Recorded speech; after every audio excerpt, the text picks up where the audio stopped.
In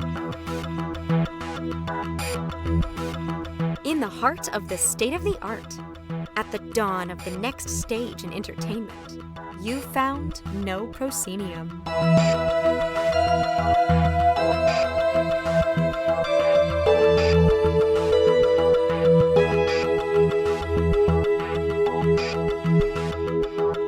You have indeed found No Proscenium, the voice of everything immersive. I'm your host, Noah Nelson, and welcome to episode 381. This week on the show, our dear friend, artist Nancy Baker Cahill is back for another enlightening conversation about digital art, both her work and the big currents that are shaping this constantly evolving world, from XR to working on massive public pieces that are immersive in a whole other dimension, with stops along the way to talk about museum-grade NFTs and incorporating generative AI into the work. It's always a treat to get to talk to Nancy, so I hope you enjoy eavesdropping on us. Now, we know a good chunk of you are headed out to South by Southwest. Jealous. And we wanted to give a shout out to a few sessions that we are feeling FOMO over.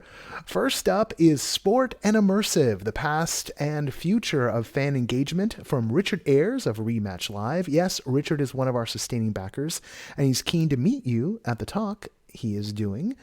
And then we've also got Alex Kaloum and Stephanie Riggs, both past guests here on the show, are part of Is This Really Live? Performance in the Age of XR. Another recent guest of the show, Scarlett Kim of the Oregon Shakespeare Festival, is part of This Is Not a Person Part 2.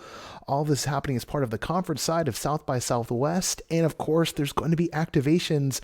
Look to the top of next week for our full South by Southwest FOMO list, a little article I'll be putting together over the weekend for the site, and it should be up on Monday, probably on the later side of Monday. Don't get too excited. Don't expect it first thing. You know I'm a night owl, so that's the way it goes. Speaking of the site, this week you'll find an op-ed I did on, I had trouble saying op-ed. You'll find an op-ed I did about the price of back catalog games on the Quest store as Meta gets ready to defend its crown as the VR platform world champion against some pretty heavyweight competition, or so everyone says. The Rundown takes a trip to London for 3 reviews and checks in on more installation art here in Los Angeles. And we've got a special roundup of our Hunt a Killer box set coverage.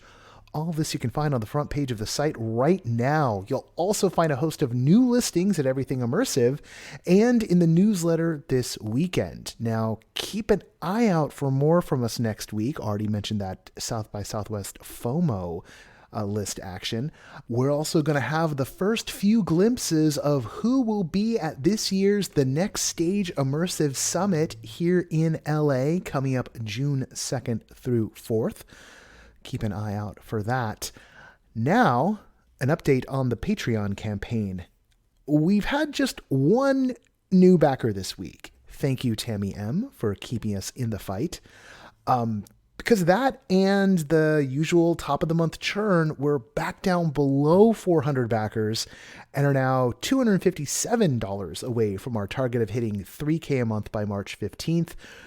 For those of you who don't know, that's the deadline for when we're making the call on whether or not the newsletter becomes something for backers only. So, as little as $2 a month at patreon.com/noproscenium guarantees your access to the newsletter no matter what decision we make, and keeps us from turning all of this that we do into subscription-based only. The more people who contribute, the bigger the number, the less I have to go take a day job and we have to shut down operations in this part or that part, or put it all behind a paywall and force everyone. So just think of it this way. You're not just buying a subscription for yourself, but when you back, you're buying subscriptions for other people as well and keeping everything we do alive.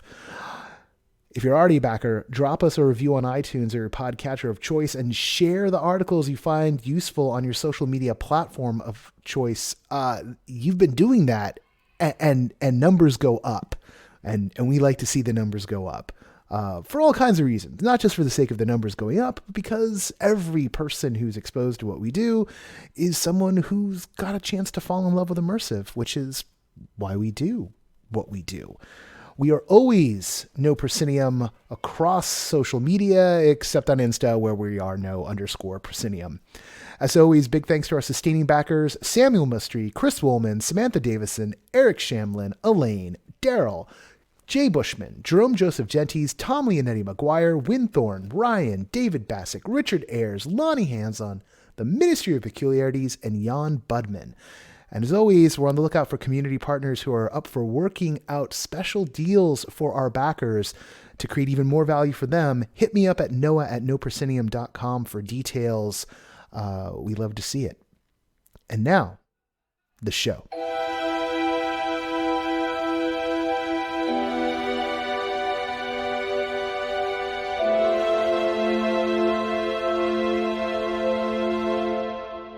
Joining us back on the pod today is visual artist Nancy Baker Cahill, whose work touches the realms of VR, AR, and large-scale NFTs. No little monkeys for Nancy, museum pieces, thanks.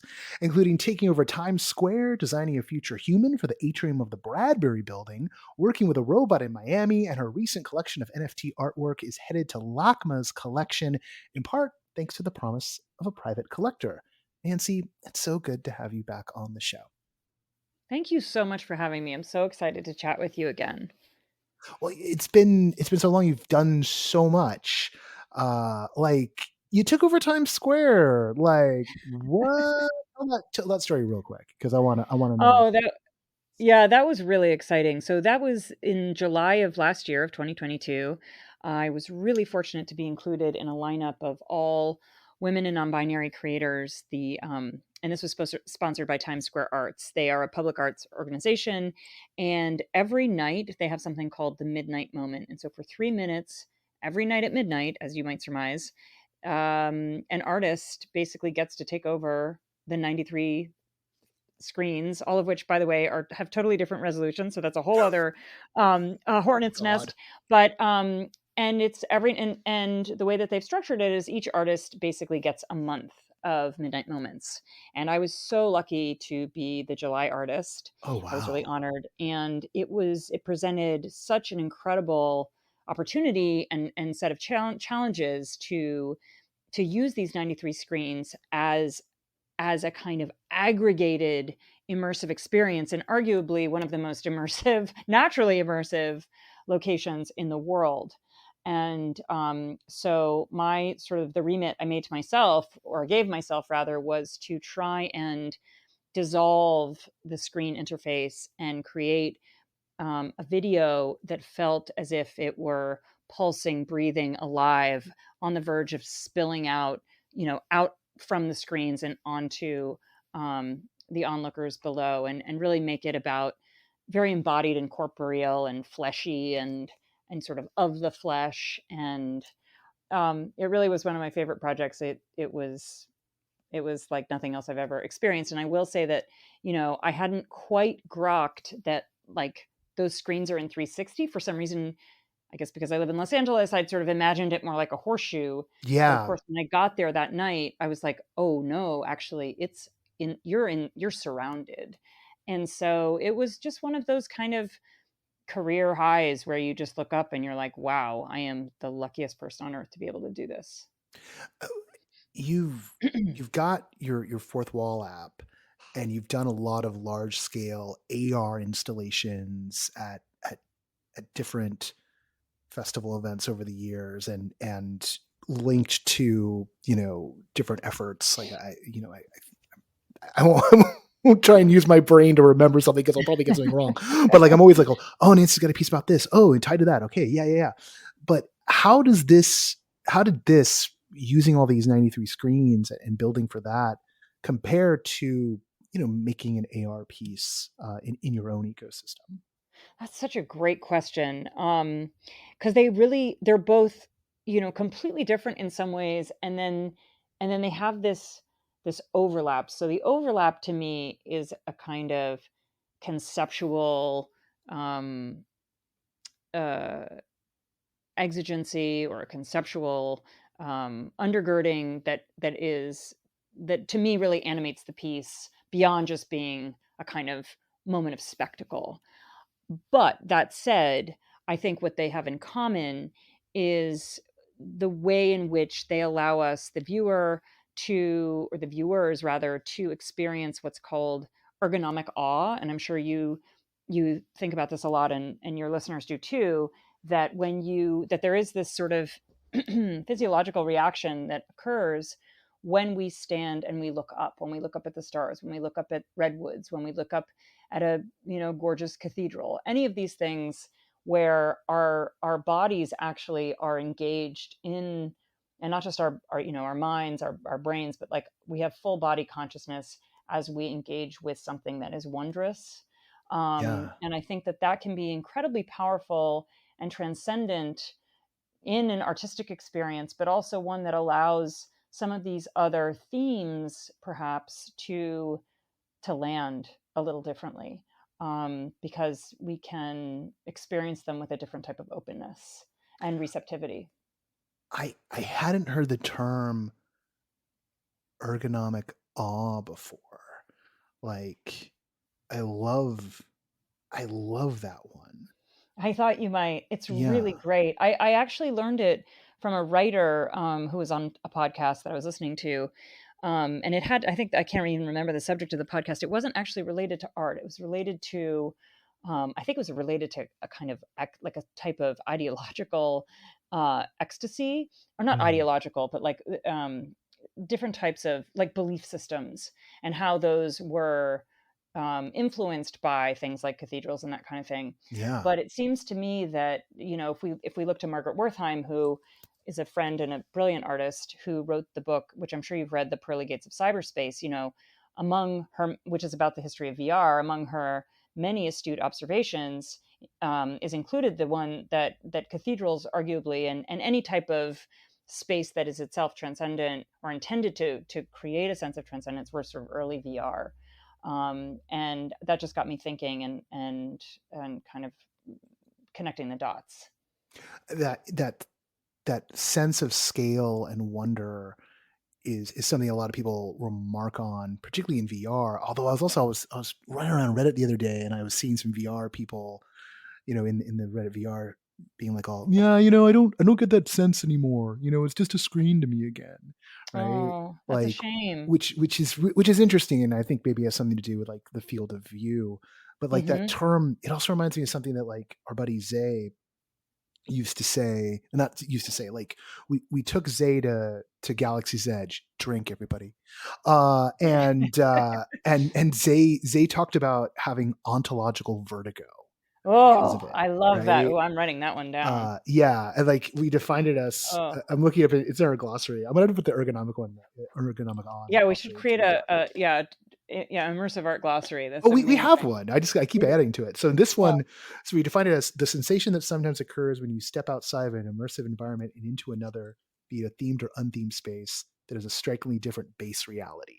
Right. mm. So yeah, that was when he talked about that from like going from Galaxy's Edge back into like Disneyland proper and just being like, oh, whoa, I got like this is weird, right? There's a Like dissonance. That vertigo is that very specific dissonance. And very actually, I would specific. love. There's a. I don't know if you've been yet to the Next Museum in Amsterdam. We know the founders really well because we met them before they created it, and I would argue that they have done an exceptional job of preventing Mm, ontological vertigo, by being so thoughtful and intentional about how they've structured the experience. So you'll go from one, wildly, life changing art experience in one room, like you start off in Marshmallow Laser Feast, and then you're brought into a chamber where you have time to both decompress from that mm, and prepare for the next. yeah. So there's both offboarding and onboarding all at once. And something about those breaks, those little pauses in between experiences, allows you to go through a series of immersive experiences without feeling overwhelmed, or like, like your brain is going to short circuit, or like, some sort of surfeit of that dissonance that actually can almost like eclipse the experience that you've had. And it makes it all sort of seamless and fluid in a way that I think really elevates the art, elevates the practice, and uh, because that's real. That ontological vertigo is real. not to use a term that's like overdetermined and acne, because we're talking about Yeah. reality Well, mediums. there's this rupture, right? You know, Yes. this break that happens, and on the one level, you want it, right? You want that discomfiture. Yes. You want to bring people out of the ordinary into something extraordinary and bring them back. But there can be, you know, you can get the bends, Yeah. right? Yeah. Um, and I'm not talking about the Radiohead album. I'm talking about, you know, like Yeah. Yeah. you Yeah. can get that almost that like crunching, hunched over sense, even if it's not like full body. Yeah. I mean, probably manifest just as a headache, right? Yeah. Just this. Or honestly, like a certain melancholy. Like I remember when I Mm, was really making a lot of work in VR, and I would show it to people in the studio, back in the studio where you first visited me. yeah, Sometimes that moment of taking off, I was so impatient, in the beginning, and when people were experiencing it, and I wanted to know what they thought immediately. And I learned very quickly that no, people need a minute. They need a minute when to recalibrate, to adjust, to like re-enter this realm, and that you can't just it's not like, what is it? The switch being flipped. right. It's that you need that little moment of grace. Otherwise, it can be sad. It can be like, oh, you know, Absolutely. Yeah. yeah, No, there's all sorts of things that happen. And some of it, I mean, Vertigo is particularly apt because like some of it is literally literally vertigo. we're Yeah. literally vertigo, you know, like our vestibular senses are kind of like, you know, trying to realign with the reality that was. I remember one of the first conversations I had about the technical side of VR was with one of the researchers into um, you know, motion sickness. Mm, And this is a woman who's, you know, a researcher based in Florida. Her work was cited by Oculus. This was like a better wow. part of a decade ago. Wow. And I had this conversation. This was under the auspices of, you know, I was doing a story for NPR, and you know, I asked her, well, what causes motion sickness? And she was like, we don't know. And you're Wow. sitting there She going said like, oh that? God, right? Like Whoa. we just don't know why it happens, and not in the sense of we don't know why it happens in VR. No, we don't know why motion sickness happens. It could Fascinating. be this or it could be that, but Mm, we're not entirely certain. And it's absolutely the you know, these experiences of ergonomic awe or ontological vertigo, these things we give these lovely scientific names to, are really us sort of like touching the limits of human perceptional ability yes. and going Yes. like, oh, we don't know why this works, but we Yes. think it's this. Yes. We're gonna Yeah, guess. it is something ineffable. You can't really put your finger on it, but when it happens, it's so like that that's what you know what I mean? Like that's the thing. But we just, like you said, we don't know why. Or why that kind of, why looking up provokes wonder. Like why? Um or what is the honestly, what's the evolutionary advantage? Like, you know what I mean? Like, what in terms of our evolutionary biology made that a valuable trait or something that, somehow serves us? I'm not sure. Hmm.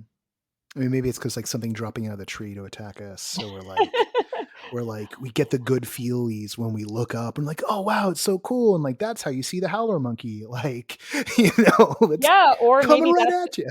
or maybe that's when you forget your sense of self. You become decentered and you kind of become a part of a larger interconnected and interlinked ecosystem. I'm just guessing. I No, don't know. I think there's something to that, particularly when we think about like cathedral, right? Mm, Like like mm, how a cathedral orients us to space and to others. I think that's one of the things that's particularly I think we gloss over in the conversation in general when we're talking yeah, about environmental storytelling or we're talking yeah, about placemaking is, you know, there's it's not just the architect, the artist, the designer in conversation with the observer. It's also the observer in relation to every other observer Mm-hmm. and to the pieces, the pieces themselves. Yeah, and I wonder if that's also like a really interesting. I think that gets into questions of scale, obviously, and I think that's something that I was thinking a lot when we were making Corpus, which is the 5-story human in at the Berggruen. I mean, at the for the Berggruen, commissioned by the Berggruen Institute, but at the Bradbury in Los Angeles. It's there's something very powerful and humbling about being small Mm.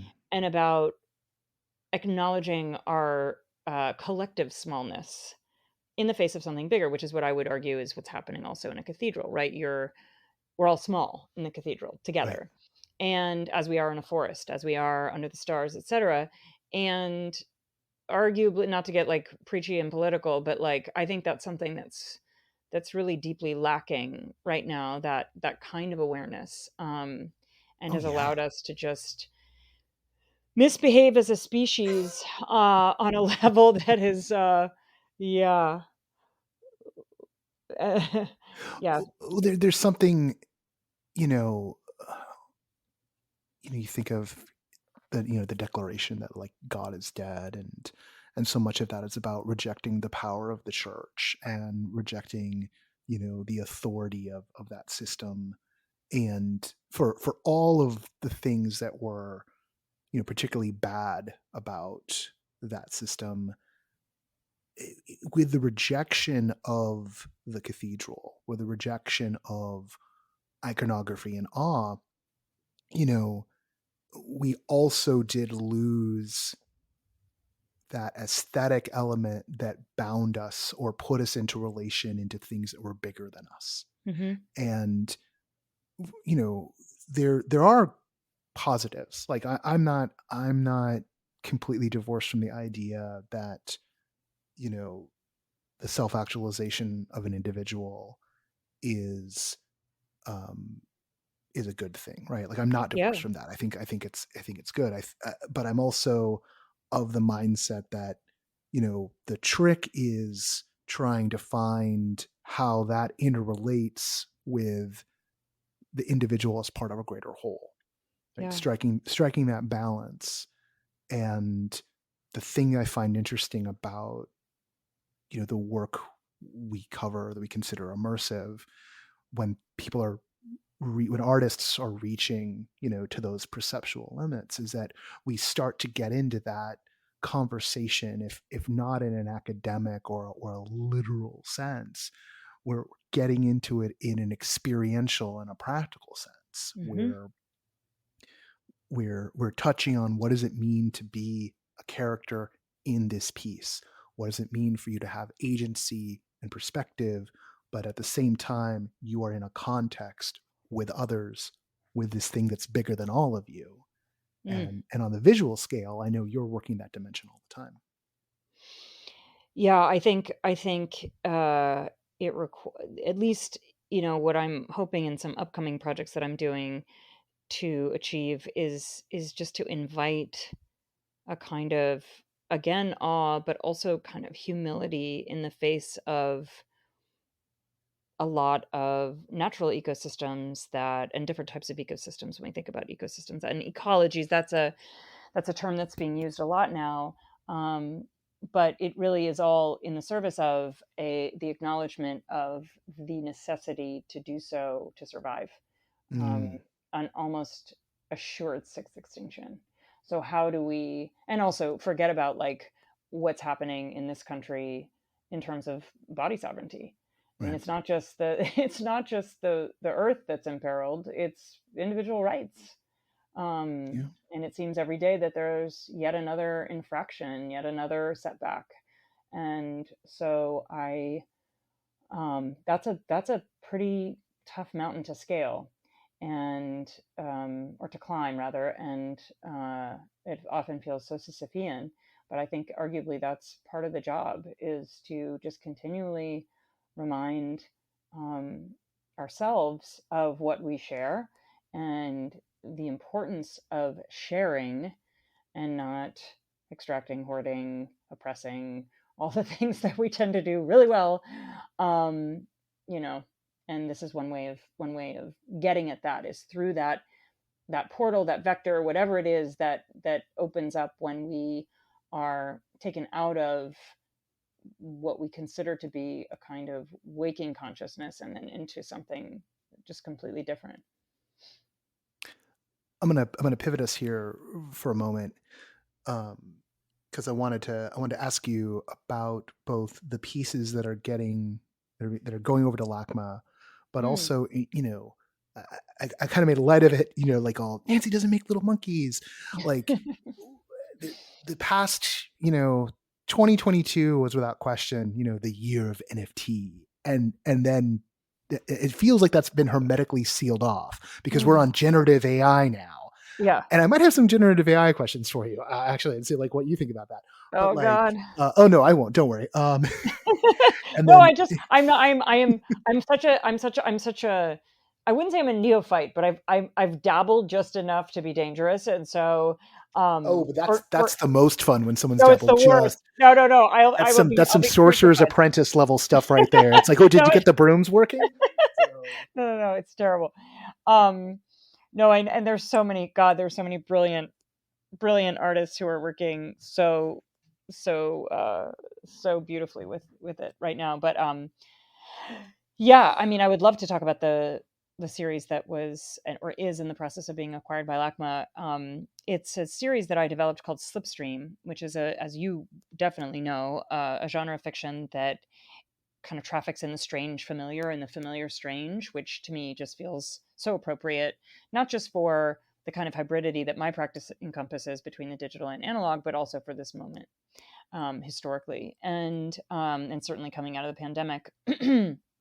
And so I think, I'm very much inspired by literature. I read a lot. I read a lot of nonfiction. I read a lot of fiction. And I really wanted to actually take a stab at storytelling, and not in the kind of traditional way that we think about storytelling, but to come up with a series of 10 chapters, 10 videos that were part of a larger book. So the exhibition was called Table of Contents Slipstream, and it has an about the author, which is basically a scan of my head exploding and reassembling and exploding and reassembling, which felt like a pretty accurate self-portrait. And then a few of them, and then there were, this was conceived of more as sort of episodic versus linear. So I thought of it more as an anthology. And what I did two things that were outside my comfort zone. The first was I did collaborate actually with GPT-3 on a few of the pieces where I loosely described the intentions of the story, the emotional tenor of the story, and then I described it aesthetically. And the algorithm, the AI, basically, spat back a whole bunch of, in some cases, poetry, and in other cases, more linear storytelling. And then I will admit that I, had to edit it very, very lightly, and it took a long time. And I have to say, like, my hats off to people. This is all pre-Chat GPT, obviously, but for the people that really work intimately with this software, with these algorithms, or these with machine learning, period, it's not so simple as just pressing a button. There really is an art to it. And so that was mad respect there. But it really was fascinating to collaborate in that way. And it also kind of further underscored a lot of the questions I was asking through this work about authorship and translation, unreliable narrators. And then the other thing I was going to say is that I also wrote, in lieu of a traditional, what we call tombstones in the art world, which is where you have, the title, the medium, the date, short description. I actually wrote fake excerpts from each story. And that was to me, was like getting on stage, in a bikini, like, and then delivering like an aria or singing an aria or something. Like, it's just like, literally, I couldn't have felt more vulnerable. But it actually ended up being so much fun that I had to kind of stop myself from doing more or writing more. I thought, let's quit while we're ahead and keep them limited. But the last thing I'll say about the series is that they really, each one of them is a kind of a ship of Theseus in a way. They begin as graphite drawings on paper, really, sort of abstract biomorphic drawings. I then tear them into these bespoke immersive paper sculptures, which are very much sort of like moments of energy frozen in time. They look like I don't know, like lots of people have described them as like exploding birds or angels, whatever. They look like feathers, they look like leaves. But anyway, I've created these bespoke kind of tempests of paper. And then I photogrammetry them, I bring them into the 3D software, and then I light and animate them and subject them to all kinds of unholy digital physics. And then, and effectors, and then, basically bring them into After Effects and spit them out as these discrete videos. And, what happens to that work as it gets torn, translated, converted, the process is both subtractive and additive because, especially in photogrammetry, things are omitted, it sort of picks up on things that you don't see with the naked eye. And I really think that's sort of an interesting question for storytelling and objecthood in general and authorship. And so that too was a really important narrative and odyssey, kind of creative odyssey that I felt I wanted to explore in the work. And, at the end of the day, it also is an attempt to connect basically pre-cinema cave painting, drawing in back to cathedrals, back to caves, back to VR, and connect it to cinema, connect it to filmmaking, connect it to immersive video, to all the things that are part of our visual vernacular and language that we speak now and really understand and know how to metabolize. So to me, it's literally just like different tools, similar concerns, and spanning millennia, Having had a chance to see the pieces when they were at Vellum on Melrose here in Los Angeles, like it was striking to see pieces of yours that had resonance with the kind of work I'd seen you do in VR, like back at the studio years before. Now recontextualize into those high resolution screens or bits cycling that way, and it feeling like there's almost this like those frames, those screens become sort of windows on these digital objects that could be visited in other ways. And knowing that you have this process that goes from paper and graphite all the way up to After Effects, it reminds us that it isn't as simple as just like pushing a button, even though a lot of what's right now, a lot of what capital is Midjourney, excited yeah. about is pushing a button, right? It's like, Yeah. get me a marketing campaign right away, sir. The robot's giving us all these graphics and a whole big solution. It's like, fantastic. You're fired, right? Like that's one lane. You're fired. Give me back that monkey we gave you. Exactly. And the other side of it is exploring this as a tool. Mm-hmm. And like, I often feel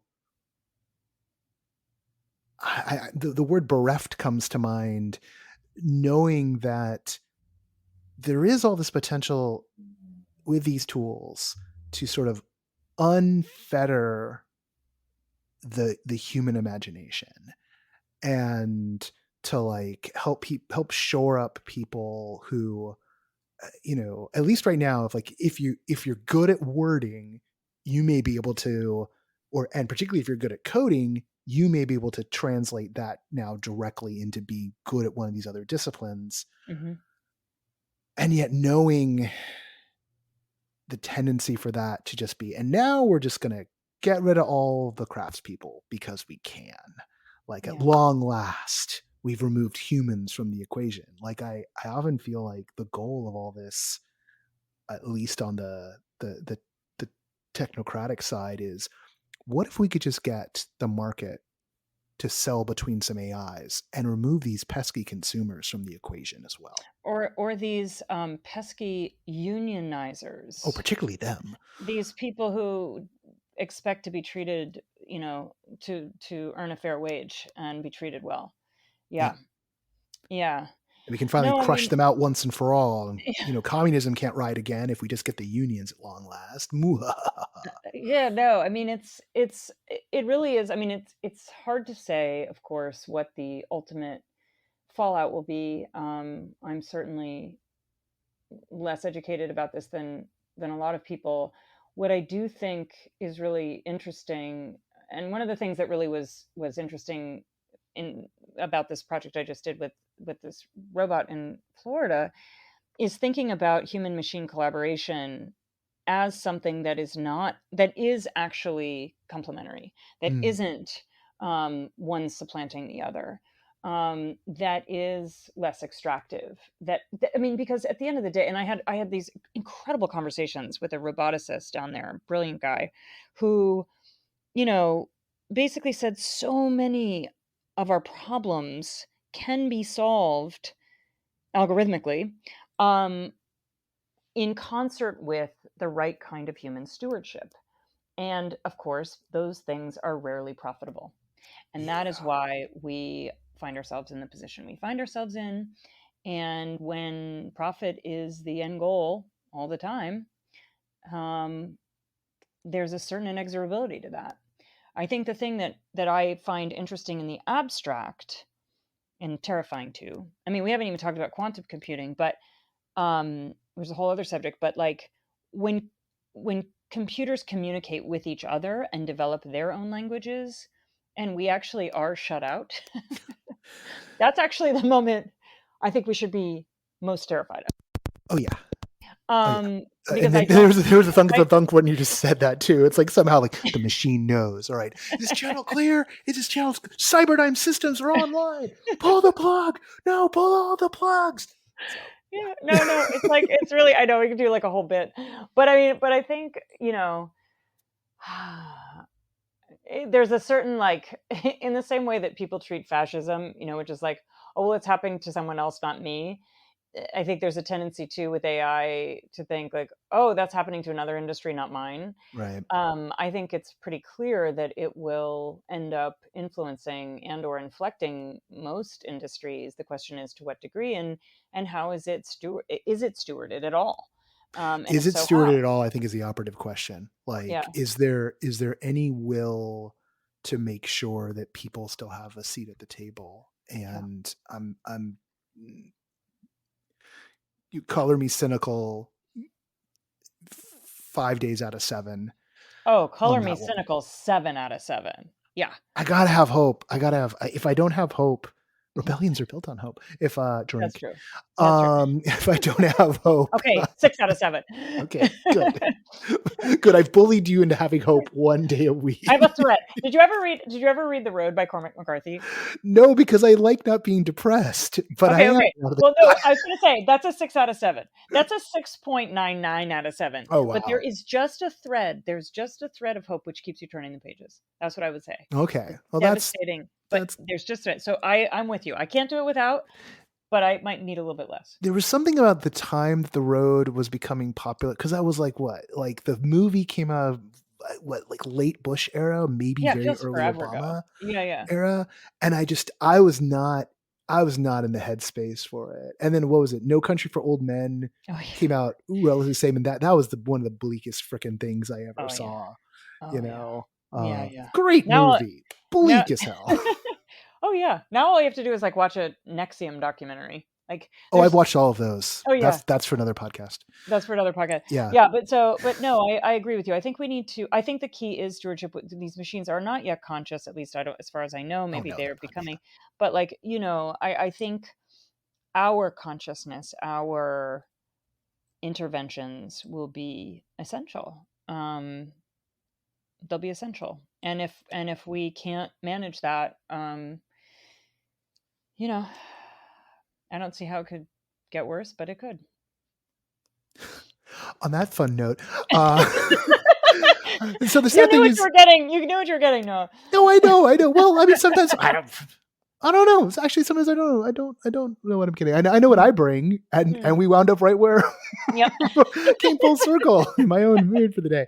Um, here's the thing that's frustrating at this moment, particularly for all of you listening, is that Nancy and I both have to go. So like we don't get to like move necessarily on to like to get to the Curie 7 topic. out of 7, right? We can't get you that 7th day.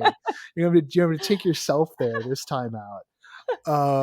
But you can hear in our voice that at least we're laughing at the gallows together. Oh, and listen, the absurdity and humor. I mean, thank God for humor is all I can say. Humor saves everything always. Yeah. Just being able to laugh, even dark comedy, is the saving grace. Oh, dark comedy is the best comedy of all. Right? It's the best comedy. Before we do break off though, one thing we talked about before we turned the microphones on, and you've talked about your process, but you've got a solo show coming up that's going to illustrate that process, it sounds like. Oh yeah, thank you so much for remembering that. Yes, I have. Gotta make sure you get your plug in. So it's gonna be. Yeah, I'm really excited about this actually, and it's actually going to be a traveling exhibition, which is really exciting. We've already got an additional museum lined up and a bunch of others that we're talking to.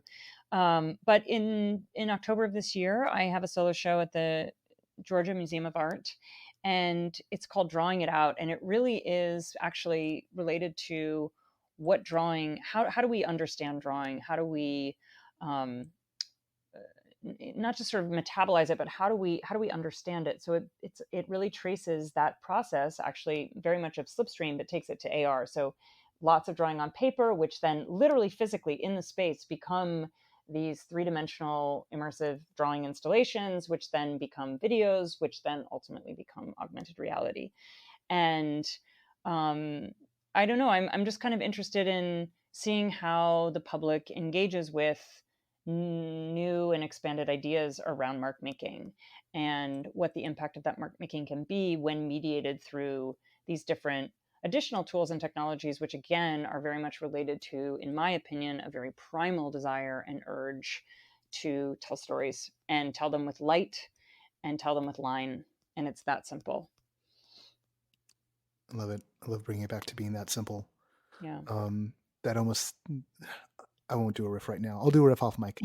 I can't wait. Rubs hands together. should keep recording. Fingers. Yeah, I should keep recording. I don't know. Anyway, Nancy, thank you so much. Oh, thank you. It's always overdue. Every time, even if we see each other like 3 weeks from now, it'll still be overdue. So, oh my God, there's never enough time. Ever. Never enough.